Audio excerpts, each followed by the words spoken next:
दिवसीय गुजरात स्टेट सब junior and cadet selection trials 2024-25 નું આયોજન શાસ્ત્રીપોળ ખાતે આવેલ શ્રી પરમહંસ નારાયણ ગુરુ આદ્ય વ્યાયામ શાળા ખાતે કરવામાં આવ્યું હતું। ગુજરાત સ્ટેટ જુડો એસોસિએશન તથા શ્રી પરમહંસ નારાયણ ગુરુ આદ્ય વ્યાયામ શાળા અને બરોડા ડિસ્ટ્રિક્ટ જુડો એસોસિએશન સંયુક્ત ઉપક્રમે ઓલ ગુજરાત જુડો સબ જુનિયર અને કેડેટ સિલેક્શન ટ્રાયલ્સ 2024-25 નું આયોજન કરવામાં આવ્યું હતું, જેમાં મોટી સંખ્યામાં બોયઝ અને गर्ल्स आ स्पर्धामां उपस्थित रह्या हता। स्पर्धानी शरूआत पहला खेलाड़ीओ सहित अधिकारीओ तेमज आयोजको द्वारा 5 मिनिटनुं मौन पाडवामां आव्युं हतुं, जेनुं मुख्य कारण देशना पूर्व प्रधानमंत्री मनमोहन सिंहना दुखद निधन छे। त्यारे स्पर्धामां भाग लेनार खेलाड़ीओ, आयोजको, रेफरी वगैरे द्वारा पोताना हाथे काळा रिबीन बांधी स्पर्धानी शरूआत करवामां आवी हती। आ प्रसंगे श्री परमहंस नारायण गुरु आद्य व्यायाम शाळाना प्रमुख मोहन विचारे तेमज गुजरात स्टेट जूडो एसोसिएशनना president Atmaram Patel, Baroda district judo एसोसिएशनना आजादभाई सुरवे विशेष उपस्थित रही खेलाड़ीओनुं प्रोत्साहन पूरुं पाड्युं हतुं। तारीख 28 डिसेम्बर थी लईने 29 डिसेम्बर सुधी गुजरात स्टेट सब जूनियर एंड ट्रायल्स 2024-25 योजाई रही छे, जेना बाद विजेता राष्ट्रीय कक्षाए पोतानुं सिलेक्शन अंकित करी शकशे तेवी आशा गुजरात स्टेट जूडो एसोसिएशनना प्रेसिडेंट द्वारा करवामां आवी छे। हूँ Atmaram Patel Gujarat state judo association president छूँ। આજે આપણે અહીંયા પરમહંસ નારાયણ ગુરુ આદ્ય વ્યાયામ શાળામાં ગુજરાત સ્ટેટ સબ જુનિયર અને કેડેટ માટેના સિલેક્શન ટ્રાયલ્સ રાખ્યા છે।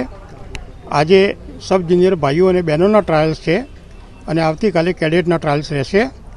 હવે આ ટ્રાયલ્સ રાખવાનું મુખ્ય કારણ તો એ થયું કે આપણે તો રેગ્યુલર સ્ટેટ ટુર્નામેન્ટ તો પૂરી કરી દીધી છે, પણ છેલ્લી ઘડીએ જુડો ફેડરેશન ઓફ ઇન્ડિયા તરફથી નેશનલ ઇવેન્ટ ડિક્લેર થઈ અને એમાં ખેલાડીઓનું વય જૂથ છે એમાં ફેરફાર કરી દીધો, એટલે આપણા જે સિલેક્ટ થયેલા પહેલાં ખેલાડીઓ હતા એ આમાં રમી શકે નહીં, એટલે આપણે ફરીથી સિલેક્શન ટ્રાયલ ગોઠવવાની ફરજ પડી છે। અને આજે અહીંયા આ વ્યાયામશાળામાં આ ટ્રાયલ્સ ગોઠવ્યા છે અને દર વખતે આપણને વ્યાયામશાળા તરફથી બહુ સારો સહકાર મળે છે, ખેલાડીઓને સારું પ્રોત્સાહન પણ મળે છે અને બધી સ્પર્ધાઓ સફળતાપૂર્વક યોજાય છે। આજે ફક્ત જે ટ્રાયલ છે એમાંથી માત્ર ને માત્ર પહેલો નંબર જે આવશે એનું જ નેશનલ માટે સિલેક્શન થશે અને બાકીના કોઈ ખેલાડીને પ્રમાણપત્ર કે કશું આમાં મળવાનું નથી, કારણ કે રેગ્યુલર ટુર્નામેન્ટ આપણે અગાઉ કરી દીધેલી છે અને એમાં બધાને પ્રમાણપત્રો મેડલ્સને બધા આપેલા છે, એટલે એ ટુર્નામેન્ટ આપણે રેગ્યુલર ટુર્નામેન્ટના ગણાશે આ વર્ષની અને આવતા વર્ષે નવી ટુર્નામેન્ટ થશે એમાં ફરીથી પાછું એનો પ્રોસેસ ચાલશે। એટલે આ વર્ષ પૂરતું જ આ ફેરફાર થયો છે અને એટલે આપણે આ સિલેક્શન ટ્રાયલ રાખ્યા છે અને એમાં બહેનો અને ભાઈઓ બંને થઈને 166 ખેલાડી ભાઈ બહેનો અત્યારે ભાગ લીધો છે। એન્ટ્રી તો 190ની હતી પણ એમાં કેટલાક ગેરહાજર રહ્યા છે।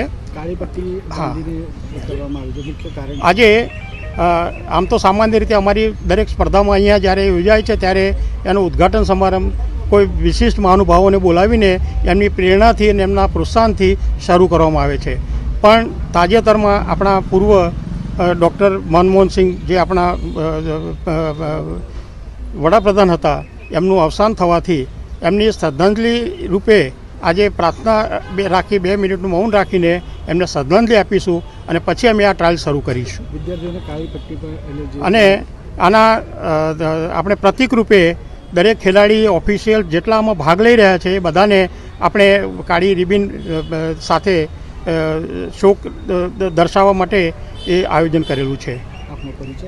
Atmaram Patel Gujarat state judo association president. જી, શું કાર્યક્રમનું આયોજન કરવામાં આવ્યું છે, કયા કારણને કયા હેતુ સાથે કરવામાં આવ્યું છે? આજે સિલેક્શન છે જુડોનું ઓલ ગુજરાત, એના સંદર્ભમાં આયોજન કરવામાં આવ્યું છે અને એમાં બહુ મોટી સંખ્યામાં બધા ઓલ ગુજરાતમાંથી જુનિયર અને ક્રેડિટ એ બેઓ વિદ્યાર્થીઓએ ભાગ લીધેલો છે।